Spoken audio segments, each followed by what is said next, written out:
Léo Lins. Não é a primeira vez que ele faz isso. Numa cidade de Minas, ele foi expulso de lá. O humorista Léo Lins foi parar nos assuntos mais comentados de uma rede social ao ser acusado de gordofobia. A Thaís acabou de ganhar um processo na justiça contra o humorista Léo Lins. Foi um marco histórico, porque foi a primeira condenação em que a gordofobia foi tratada diretamente, explicitamente, como o problema principal. Tu acha que eu preciso da aprovação de uma gorda de 400 quilos? Eu tô fazendo piada, não lançando bombom. Piadas realmente terríveis, que eu nunca tinha visto algo desse tipo. O cara mais fofo da comédia. Ele é todo bonzinho, todo bobinho, parece até um cabaço. Pegaria até mal pro estilo de humor dele se a galera soubesse como ele é de verdade. No palco é um capeta, na vida é um anjinho. Fica bem clara a diferença entre os dois Léos pra quem conhece. Assim como tem comediante que no palco é um herói cheio de virtude e amante das minorias e fora é um grande de um pau no cu. A pessoa do palco não é a mesma de fora do palco. O Léo não é racista, não é homofóbico, não odeia PCD, nordestino, indígena. Gordo, então, ele ama. Eu nunca vi alguém tão feliz quando vê um gordo igual o Léo. O olho chega a brilhar. O fato é o seguinte, qualquer pessoa que, como eu, tenha crescido durante os anos 80, acha esse tipo de proibição um absurdo mesmo. Acha esse tipo de condenação mais criminosa do que o próprio crime que ela supõe combater. Porque os anos 80 foram, digamos assim, bizarros em termos de liberdade de expressão. Obviamente, a gente estava saindo de uma ditadura, então parece que houve um grande período, assim, os próximos 10 anos, de 85 a 95, mais ou menos, em que se pôde quase tudo. Então você tinha desde programas humorísticos como Cacete e Planeta. Muito prazer, chocolate. Revistas como o próprio Pasquim, que rodava durante a ditadura, né, e depois acabou e ele foi retomado numa outra revista que tinha um nome curioso de Bundas, era o nome dessa revista. Eu assinei essa revista por um tempo. Quando ela saiu, tínhamos a revista Chiclete com Banana, tinha a revista Mad, tinha Sai de Baixo também, tinha um monte de programas, o Vivo Gordo, tinha o Chico Anísio Show, tinha um monte de programas que eram politicamente incorretos, tinha o Cacete Planeta, né, tinha o TV Pirata, né, o Cacete Planeta acho que eu já tinha mencionado, mas o TV Pirata, então assim, são programas, ou eram programas que hoje jamais seriam aceitos. Jamais. No contexto em que a gente vive, no contexto de sensibilidades afloradas, no contexto em que teorias sociais servem para fornecer argumentos para decisões judiciais, esses programas seriam inaceitáveis hoje em dia.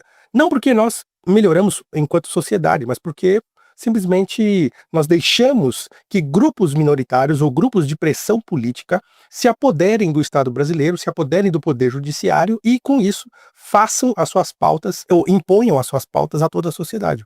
Esse é o absurdo. Então, quer dizer, uma das coisas que foi alegadas para a condenação do Léo Lins é que ele, ao contar esse tipo de piada, igual a que eu passei aqui na introdução desse vídeo, ele cometeu uma coisa chamada racismo recreativo. Agora, o que seria racismo recreativo? Racismo recreativo, antes de qualquer coisa, é um livro. É um livro escrito, né, por um professor, né, pelo um professor de direito, um jurista chamado Adilson Moreira, que é um homem negro, e ele, se eu não me engano, racismo recreativo é sua tese de doutorado.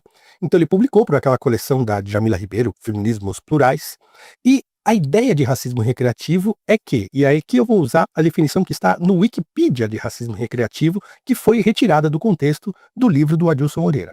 Abre aspas. Racismo recreativo designa um tipo específico de opressão racial que aparece na forma de humor que perpetua preconceitos e estereótipos racistas contra grupos socialmente minoritários e oprimidos de pessoas não brancas como pessoas negras, povos originários, comunidades tradicionais e pessoas asiáticas. Esses grupos oprimidos têm o status cultural e o status material dos membros comprometidos com o compartilhamento e disseminação de discursos racistas e opressores disfarçados de piada. Fecha aspas. Eu não preciso nem dizer que todo esse parágrafo ele está pautado numa, se não em uma, né, em várias teorias sociais contemporâneas, como racismo estrutural, mesmo racismo recreativo, e a ideia de que a sociedade está dividida entre grupos opressores e grupos oprimidos. Agora, nós somos obrigados a aceitar esse tipo de visão de mundo? Eu acho que não. Agora, como eu disse, esse tipo de visão de mundo já invadiu as instâncias de poder, do poder judiciário sobretudo, e essa decisão judicial ela está pautada em teorias sociais e não propriamente na realidade. Agora, por exemplo, existe uma coisa chamada racismo recreativo na realidade? Factualmente? Eu diria que não. uma vez que sentir-se ofendido com uma piada é uma questão subjetiva.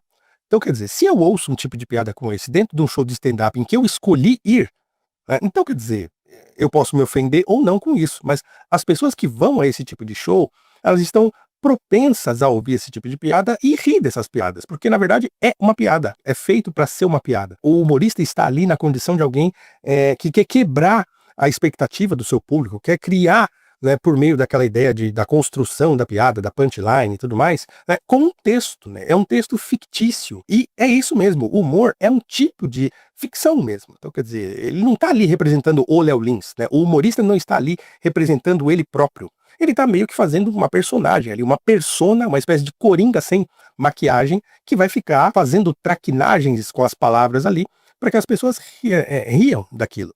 Bom, como eu disse, se eu estou num show de stand-up como esse, e eu me senti ofendido com uma piada, bom, a culpa é minha porque eu fui nesse show, certo? Então, quer dizer, eu sei que esse tipo de show tem esse tipo de piada. Então, se eu não quero, eu não vou.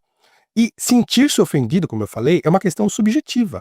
Se uma pessoa se sente ofendida com essa piada e deseja processar o Léo Lins por conta disso, bom, pode processar, e aí a justiça vai decidir se o fato daquela pessoa ter subjetivamente se sentido ofendida é uma questão válida a ser julgada na justiça. Agora, danos morais coletivos, como se o Léo Lins tivesse me ofendido sem que eu soubesse que ele me ofendeu, isso é um absurdo, né? Porque é de se esperar que uma sentença pesada como essa tenha um embasamento teórico igualmente profundo. Sabe qual foi um dos embasamentos teóricos da juíza que me condenou a mais de 8 anos de cadeia? A Wikipedia.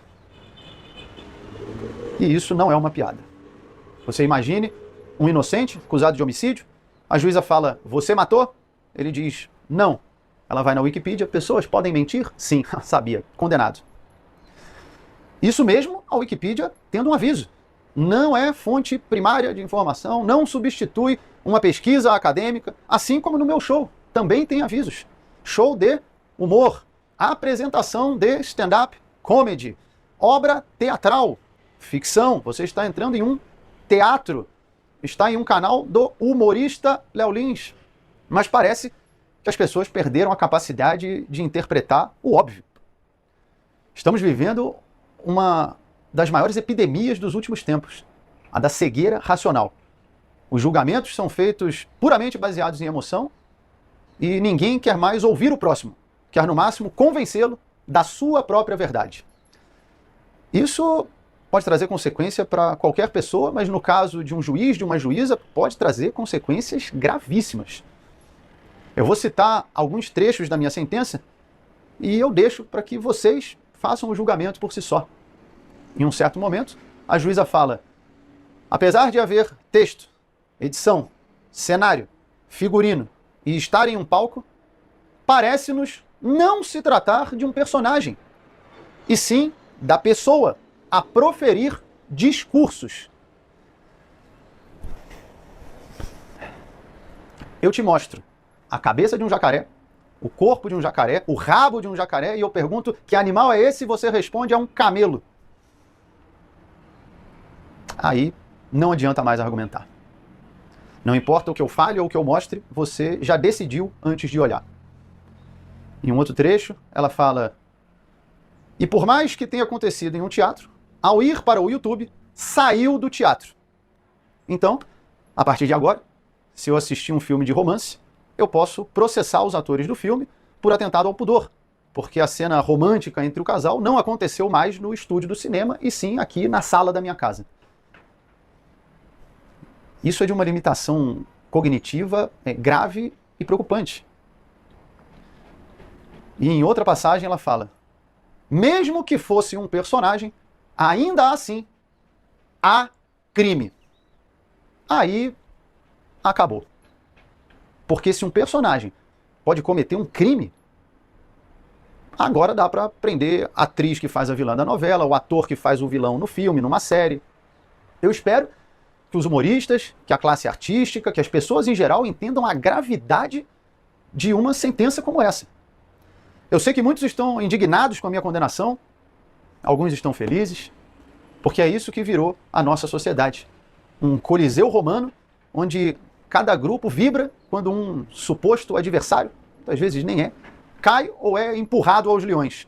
E enquanto a plebe se mata, os imperadores assistem do camarote, invioláveis e intocáveis. Para que rumo está indo a nossa sociedade? Os valores estão sendo invertidos, um olhar vira um estupro, uma piada um discurso de ódio, e a corrupção vira o padrão.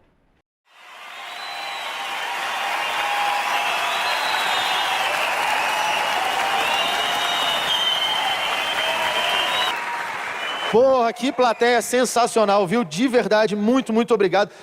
Tenho alguns rápidos recados antes da gente encerrar. Se tem uma mensagem que eu realmente deixo com o meu show, humor aliviador, seja ela qual for. Sabe? É uma filosofia que funciona pra mim, por isso eu passo adiante. Tem uma outra frase que eu gosto muito, que é: a vida de perto é uma tragédia, de longe é uma comédia. Isso quer dizer que quando você consegue rir de uma situação, significa que você conseguiu se colocar uma distância o suficiente para enxergar a graça naquilo. E a essa distância, a dor não te alcança. Mas eu sei que não é tão simples assim, eu sei que para algumas pessoas a piada pode agir como uma cura e despertar sentimentos bons, mas para outras pode agir como um gatilho e trazer sensações ruins. Mas eu acho muito injusto e até egoísta a dor opcional de uma pessoa servir de justificativa para impedir o sorriso de outras. Opcional porque você tem a escolha. Eu sempre falo que o humor não tem limite, o ambiente sim. Aqui a gente está num palco de teatro, num show de stand-up, o show está disponível num canal de humor. Se você não gosta, não consome.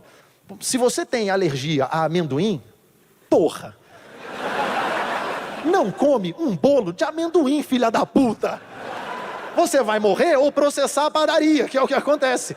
Então, assim, eu valorizo muito o meu público, as pessoas que vêm no show, o público de humor em geral. Afinal de contas, a melhor piada do mundo, sem alguém para rir, não tem graça. Então, muito obrigado por vocês terem vindo aqui. Espero que eu tenha contribuído de alguma forma com a vida de vocês. Saiba, de verdade, saiba que vocês contribuíram muito com a minha. Quando eu comecei a fazer isso, tudo que eu queria era poder viver, de fazer as pessoas sorrirem. E hoje aqui foram mais de 3.000 pessoas fazendo isso, ajudando a manter vivo esse meu sonho. Então, muito, muito obrigado, Curitiba. Fiquem com Deus. Valeu. Obrigado.